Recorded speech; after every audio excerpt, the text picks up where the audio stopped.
In our business, everyone's going to die. Why would we think it's a bad thing? It's an ultimate thing. Birth, death, birth, death, birth, death, birth, death. Now, now, now, now, now.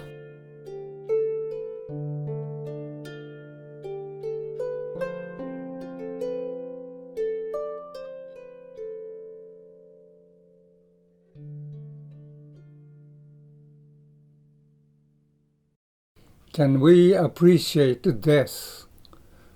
This is the topic of the film you are watching. My name is Kazuaki Tanahashi. I'm an artist and Buddhist scholar. I sometimes assist hospice workers and clinicians on what is called the Circle Project. People offer to pay me, but I prefer to volunteer because visiting a hospice helps me to face my own death. We all try as hard as we can not to think about death, because death means that we lose everything. We lose our body, mind, beloved ones, friends, projects, and all possessions. It's so painful to think about death. But death can come to any of us anytime. So avoiding death may not be a good idea. If we do face death, think about it and talk about it, we may be able to reduce our fear of dying. Death may not be so bad after all. So let's try facing death. I have 3 questions for you. 1. What is the positive side of death? We'll come back to this. 2. How do we become friends with death? We'll also come back to this. 3. How do we keep reminding ourselves of our own death? Andrea Thatch, medical doctor, and I'm board certified in internal medicine and hospice and palliative medicine. Through most of my adult life, I've been a cardiologist, so death and dying has been part of my work for a number of years.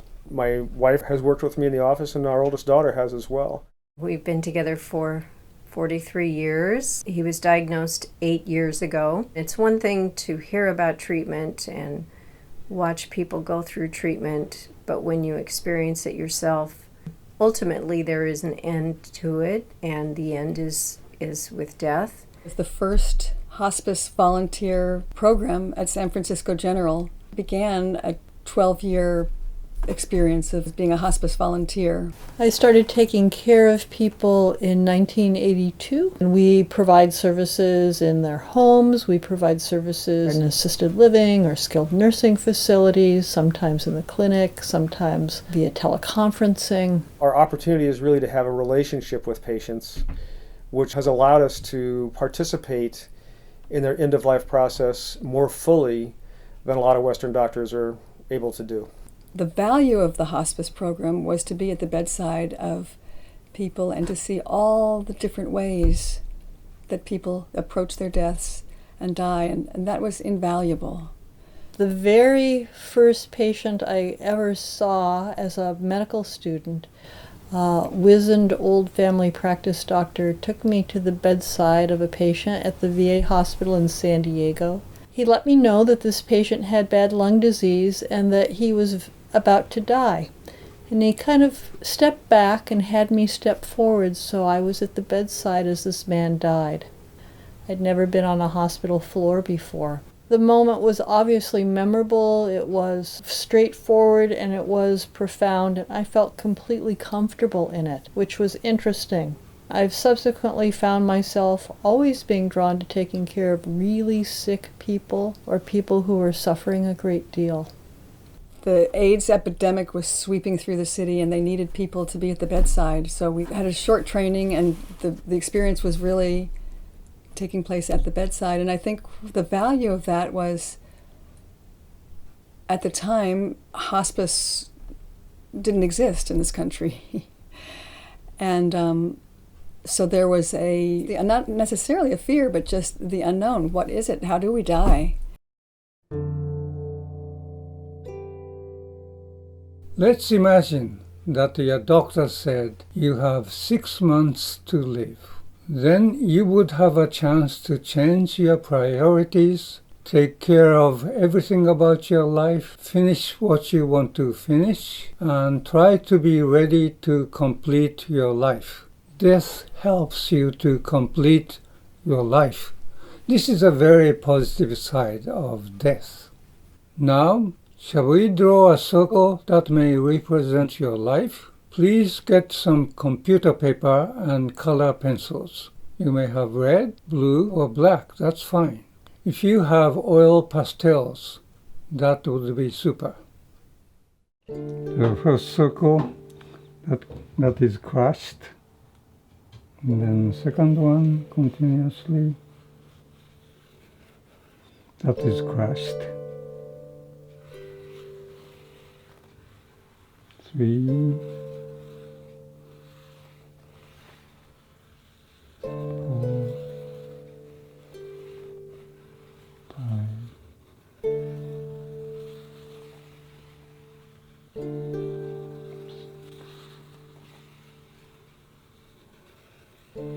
7. So it becomes more like a circle. And then we change the color and then do 7 more times. 2,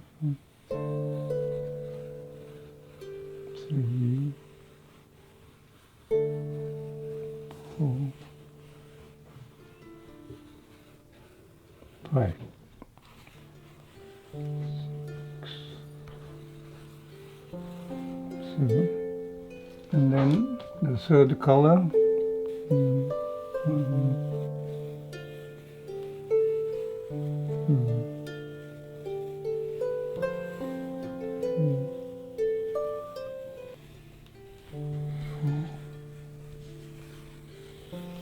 5,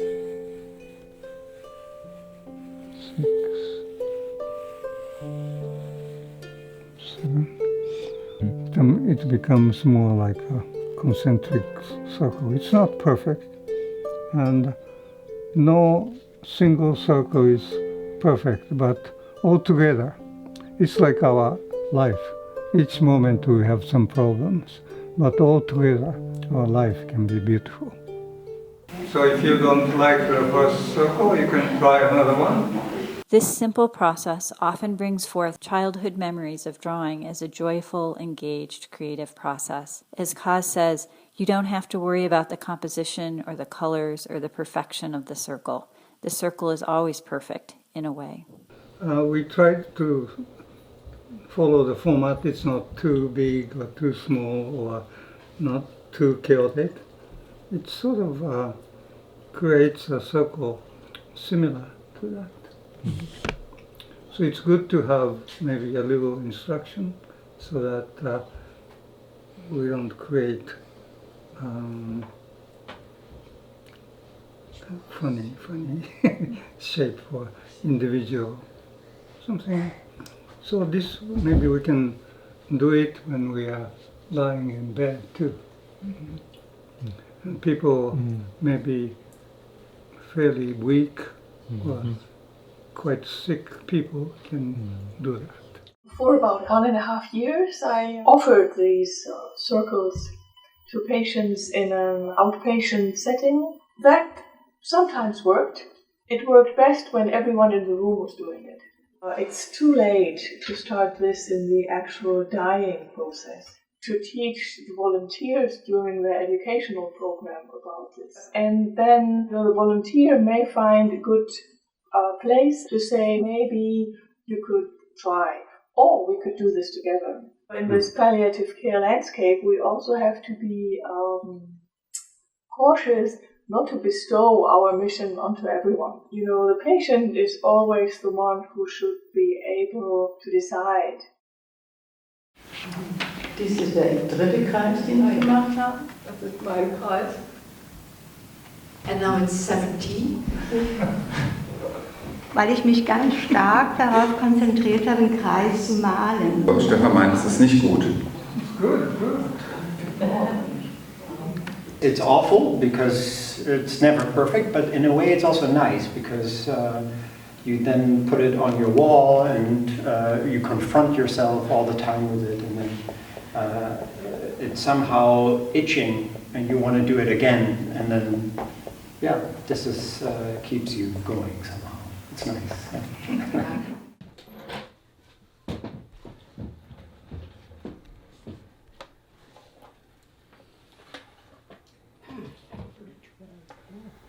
That's amazingly satisfying. The band of continuous circles you have just created may represent your breath of each moment. Your breath is a cycle, in and out. Your day is a cycle. Your week, month, year are cycles. When you stop breathing, your circle will be complete. You know, as a cardiologist, the moment of death has many shapes. Some people leave with no trace. Some people leave with a lot of unfinished business. Well, I think there are a lot of reasons people don't die peacefully. I learned that even people with really serious conditions still have a large denial of death. They don't see that in their future. A lot of people don't. And I think it makes it all the more difficult. We're often called to the critical care unit, to the ICU, when patients are actively dying and the patient does not wish to actively die. So our job in that moment is to try and prevent death from occurring or to restore life to someone who is clinically dead. Those are often really traumatic. It's traumatic for the person who's dying. It's traumatic for the doctors and nurses who are involved in the death. There's a lot of chaos, there's a lot of noise, there's a lot of activity, there's sharp objects, and there's blood. And it is not necessarily peaceful in. She was angry, she wasn't ready to die. I was offering her ice and she almost bit off my fingers.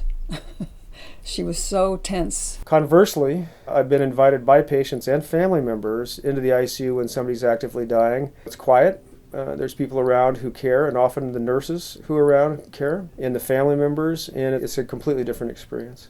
Some people died alone. I remember one man, and the only thing I knew about him was he was English and he was a gardener, and he was in the process of dying, and he died at that moment like it was a birthday party. I felt like we'd just blown out his birthday candles. In between those two extremes of resuscitation and a peaceful death, there's a lot of space. There's a lot of variations on that theme. The moment of death was always transformative, and as a volunteer in that presence, you would be experiencing energy. Sometimes it was like a lightning bolt would just ground me to the floor. Other times it would be floating. I feel like these are all gifts every time I am with a death and with serious illness, that they're gifts to me to sort of learn from them and how I would like to approach sickness and death in my own life for myself.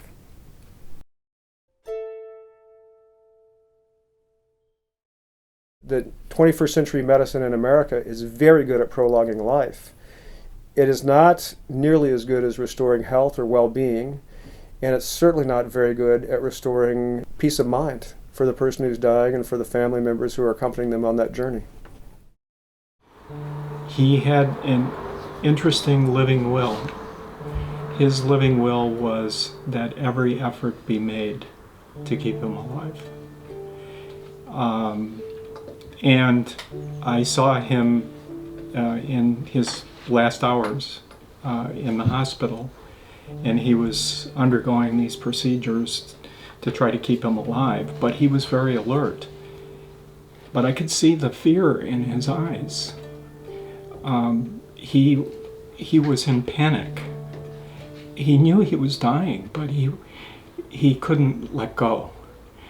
And that visual image of him has stayed with me for the last 20 years.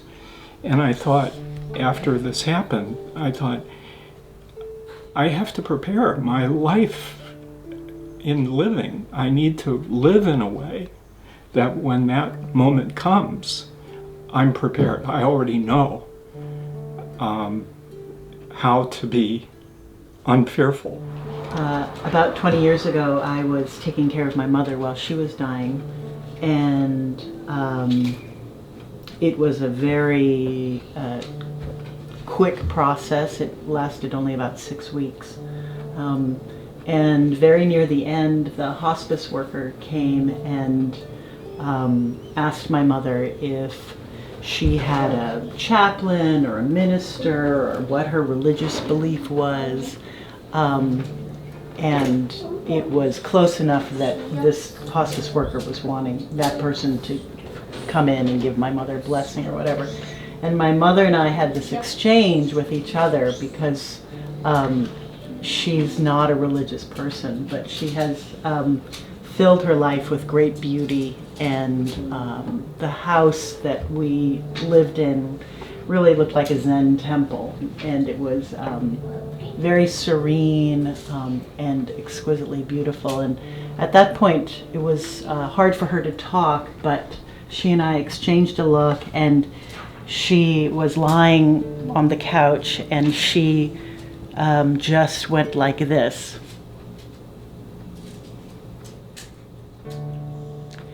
And the hospice worker looked at me like, what?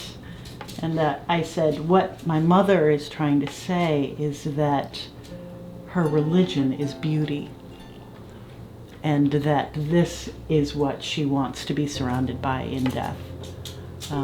And she had constantly been moving the drugs out of the way and arranging them and making them look nice, and and asking me to put beautiful things on the table, very like a simple rock or whatever. And it was getting tedious, but at that moment I just thought, wow, this is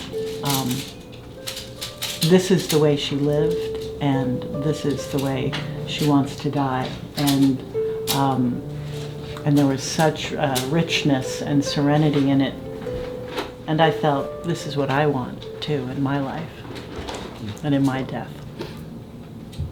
So when I was 27, my mom told me that she was sick, and she was having lung problems, and I was living in Hawaii. And she said it was really serious, so I moved from Hawaii back to Arizona, to Phoenix, to be with her. We knew she was dying, but we didn't know how long it would take.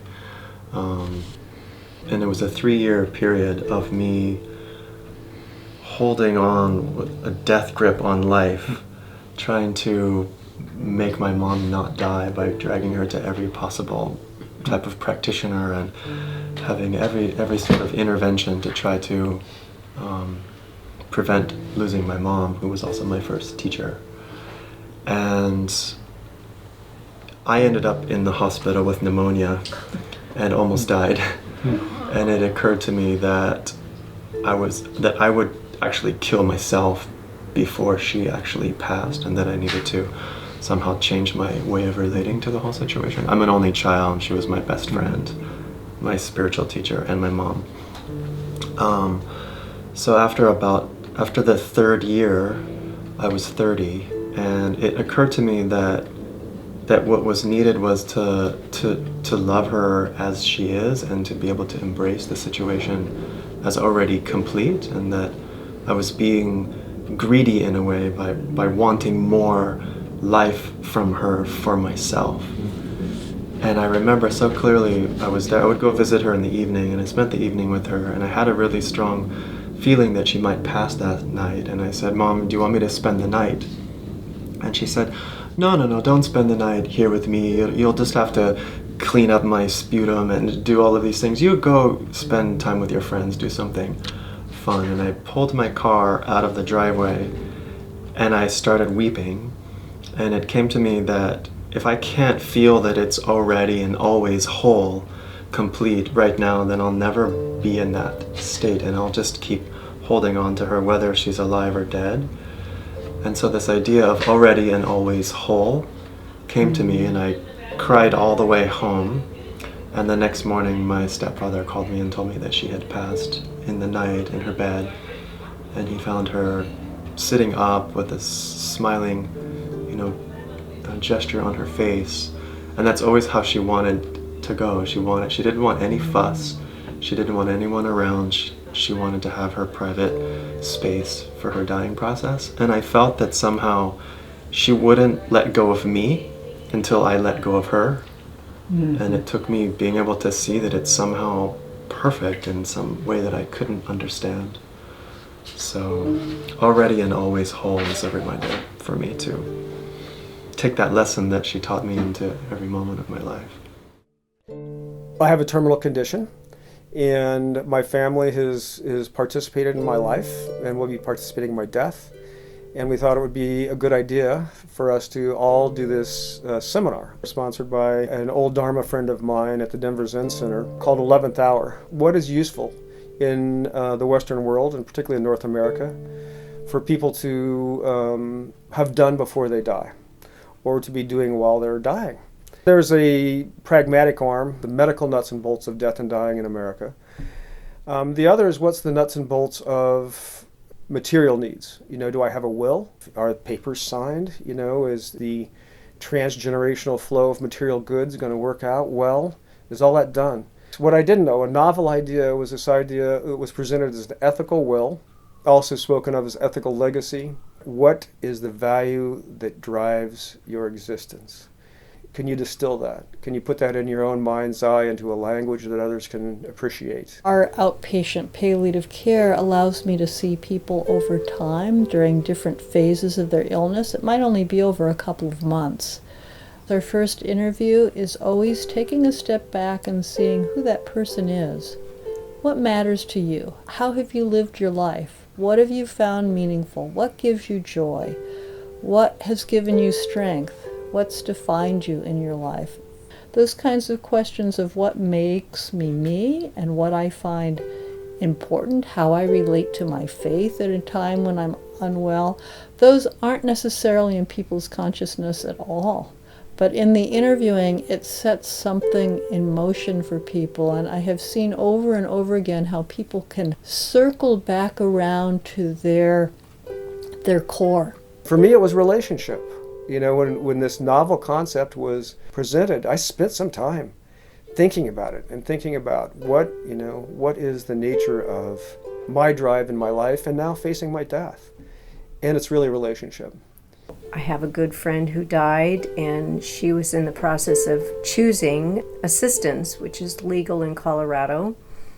And she asked me how I felt about that. She thought I was sort of judging it.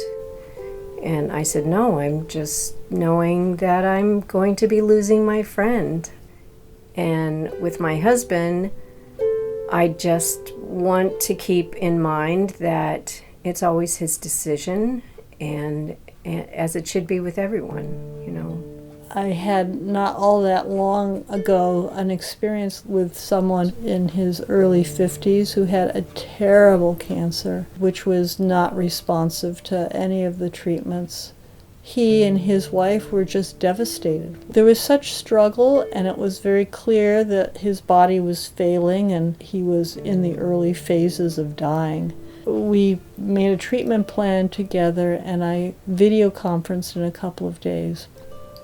And the scene was entirely different. His family was sitting around, the kids were sitting around. They were happy, they were joyous. I felt like I was watching the closing scenes from It's a Wonderful Life.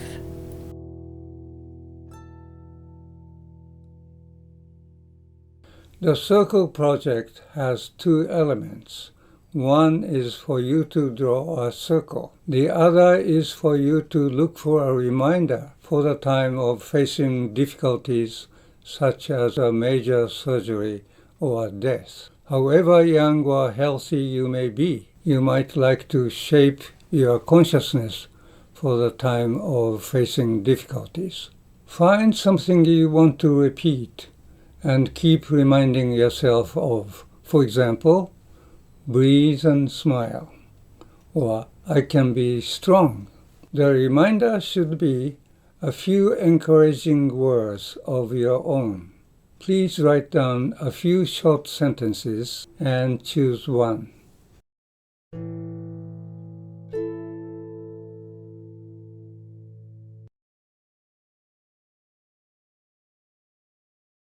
the word that I came up with is exhale, and the exhale is about the release of tension and relaxation, and being able to exhale and relax into the moment is something that is helpful for me to remember all the time. In the Aikido tradition, the martial art of Aikido, the inhale is about bringing energy into the body, and the exhale is about releasing energy and allowing yourself to be more present. Bowing to self, love, and life. I chose this word self to mean consciousness of spirit. That's been the only permanent thing in my life, is that consciousness that's always there, it's always present. I chose love because recently a good friend of mine passed away. I was able to spend a lot of time with him through the last 2 weeks, and really what permeated the whole environment was love. Everyone that came, every activity was just it was such beautiful love. It just reminds me of, so that's why I wanted to bow towards love too. And then I chose life because this journey, it's all unfolding within the context of life. So my words are bowing to self, love, and life. There's 100% breathe. And the other one is beginning and beginning, breathe.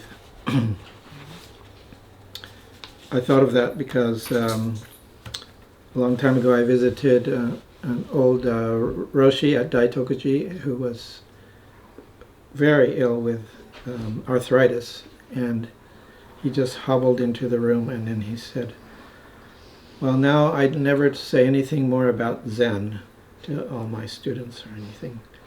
The only thing that I say is just sit in the same room together and breathe.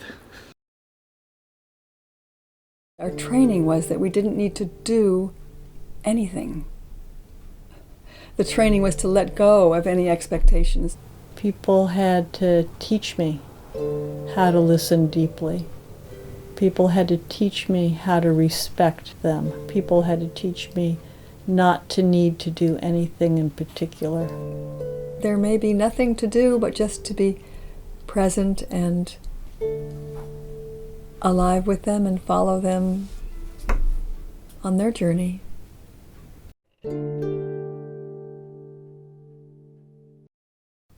Our friend Sojun Mel Weitzman Roshi recently passed away. He was the leader of the Berkeley Zen Center for over 50 years. I went to see him at his home several days before his death. He was sitting on a couch and his mind was clear. Although he was aware that he was very close to death, he was peaceful and joyous. We talked about how much we had enjoyed translating together the 13th century Japanese Zen master Dogen's great writings into English for some decades. I mentioned to him his extraordinary dedication to his Zen practice, and he was happy that I, one of his close friends, was saying that to him.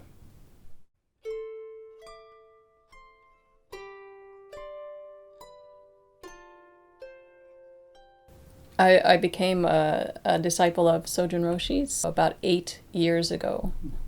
June of 2012 is when I started sitting twice a day, every day, with him as my teacher. During the last year of his death, he was doing Zoom Dokusan, so public Dokusan. And someone asked a question, has your attitude about death changed? And she didn't say the part, presumably, because now it is quite obvious that you are dying. So the way he answered that question was very significant for me, and so I have kind of kept it close to me. He says, I'm able to not hang on to anything. That's my secret. I believed my teacher when he said, "Don't get caught by anything." I really believed it. And then not only did I believe it, I started acting it out. So that's where I'm at. Don't get caught by anything. I'm able not to dwell on something. The news is what the news is. My anger is what my anger is. That's all. And I try to do what I can to assuage mine and everybody else's anxieties. I don't have much anxiety. I'm going to die. I'm on my way. What should I do? Worry about it? Everybody does this. Nobody escapes. This happens to every single person that has ever lived. What should I worry about? What's there to worry about? Just follow the news. He says, this is what I decided when I was young. I said to myself, I'm just going to live my life all the way up to the end. And then when it's time to go, I go. That's part of life. Life is death. So we experience it every minute. Here we are, next moment, here we're not. And that happens on every moment. There was a janitor who came in to mop the room. And Sojun said, "What's your name?" And he said, "Joaquin." And Sojun said, "Oh, Joaquin Murrieta." And they had a good laugh over it. And when Joaquin left, Sojun turned to me and he said, "Do you know who Joaquin Murrieta is?" And I said, "No." But he didn't tell me. So I just figured that out on my own, and it is actually Zorro. So the person was really thrilled that this person who already became legendary on the hospital floor recognized him as a hero of some kind, as he was mopping the floors. It was just so obvious, and I just really loved spending this time with him. I knew that I would not be going back to Tassajara. My work at Tassajara was not done for my own practice. I kind of knew what was going to be happening, and even though the diagnosis wouldn't come for another month, I decided at that time that I'm just going to go and live in Berkeley any way I can, and just spend as much time with Mel as I could, as much time as he was available for me and for us. So, do you think he will live in your heart for some time, for a long time, or in other people's heart? Yeah, I feel that he will stay in my heart and in so many people's hearts and minds. I now have returned to Tassajara, and several of Mel's students there and his deshi, his ordained Dharma-transmitted priests are there. And we get to talking about Mel and just love it. And it's as if he's there. And I can really feel him when I walk around Tassajara and see, oh, this is the part that he did. This is the brick wall. This is the stone wall that he built. We really keep Mel alive with our stories about him. And when I first started practicing at Berkeley Zen Center, one thing that I noticed about Sojun was that he never got on the tan without mentioning Suzuki Roshi. The experience of him and Suzuki Roshi as disciple and teacher was still very fresh in his mind. And so I emulate that, and I try to keep Sojun very close in my heart and mind and practice. And I feel like Sojun Mel's legacy is training to find freedom for ourselves, moment after moment. On each moment, he would say, finding freedom on each moment. And it's a little bit of an awkward statement, and I think purposefully so. How do we find our freedom on each moment? I think I've had the great privilege to walk through life with many people who are willing to open themselves to me. My hope is that people see that their dying is part of the fabric of their entire life. It's not an ending, it's a natural expression of it that happens to any living organism. It happens after birth. Eventually, everyone will die. I like the idea of appreciating it. It's pretty wonderful to have a human life, even though some of it can be difficult. I've worked primarily in the public sector, and many of the folks I've taken care of have had really difficult lives.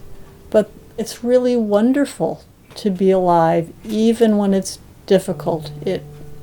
Most of the time, for most people, it sure beats the alternative. One thing about the value of opening to death in our lives is to look at how we live our lives. How do we leave home? How do we pack our bags? How do we prepare for a fire? How do we say goodbye at a party? Do we go and say goodbye to each person? Do we leave quietly? Do we get away as fast as we can? Some years ago I wrote a paper, an essay, and it was using the children's story of Stone Soup, which some of you might know. A stranger comes to town and tricks these suspicious, fearful villagers into donating vegetables to make a soup. And when he appears, nobody wants to give him anything. And by the time it's done, it's a communal feast, and everybody's sharing in this rich broth and having a good time. If I can be that with my own death, if I can have a relationship with my own death in the same way that I've had a relationship with my family and with my patients, then it's a rich broth. If I'm going to face death with suspicion and fear and anger, it's going to be a thin soup, and it won't nourish me as much. The echoes of our life and what we do in our life, whether it's a beautiful calligraphy or a performance art at the UN, or sitting at the bedside or an examination room, whatever it is that we do in our life has echoes. It touches other people in a kind of endless way. I had an experience this week that moved me very much, was to help a young woman, a mother, learn to swim. So first, I just offered her to blow bubbles. And after 2 or 3 minutes, she relaxed. And then I just advised her to stay in the shallow end of the pool at first. And I turned away to be with her child for a minute, and I looked, and she was at the end of the deep end of the pool and coming back. She was crying because she never thought she would ever learn to swim. I realized as I was with her that all you really need to know about water and swimming is to be comfortable and at ease. And there was something about that when I thought about hospice and dying, that there's an uncertainty. So our invitation is to see how we are with uncertainty and with each other, and to know that we don't do this alone. We're in this together, and we're here to help walk each other home.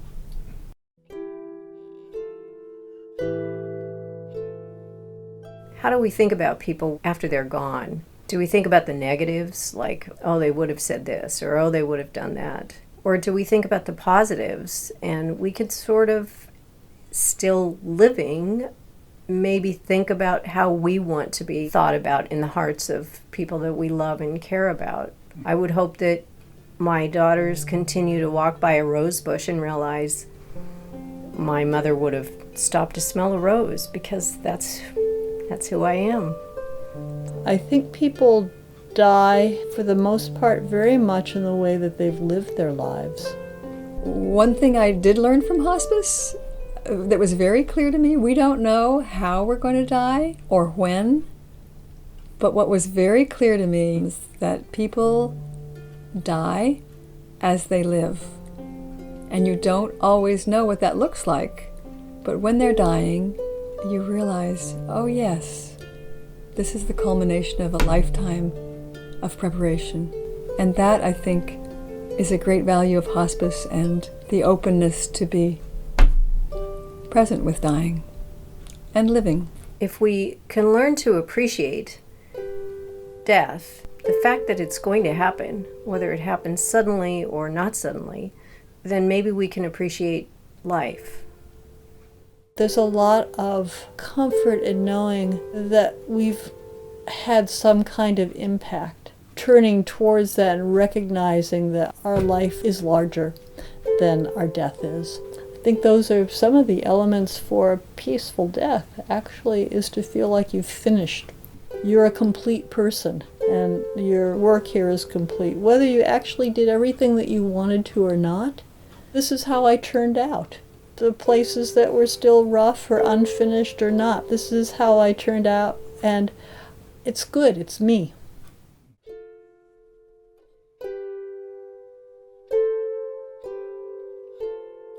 Your reminder can help you to be aware of death that could happen anytime. Face death without denying it or avoiding it. Then your fear of dying will certainly be reduced. See death as a faithful friend, a beautiful friend. It would be good to find joy being with a beautiful friend. How do you do it? It's up to you. I'm sure you can find your own way to be friends with your own death. Don't we all want to die with grace, gratitude, and joy? Then we want to live with grace, gratitude, and joy. How we want to die determines how we want to live. Live fully at each moment with joy and appreciation, so you will not regret, even if death approaches unexpectedly. Yes, joy and appreciation. My best wishes to you.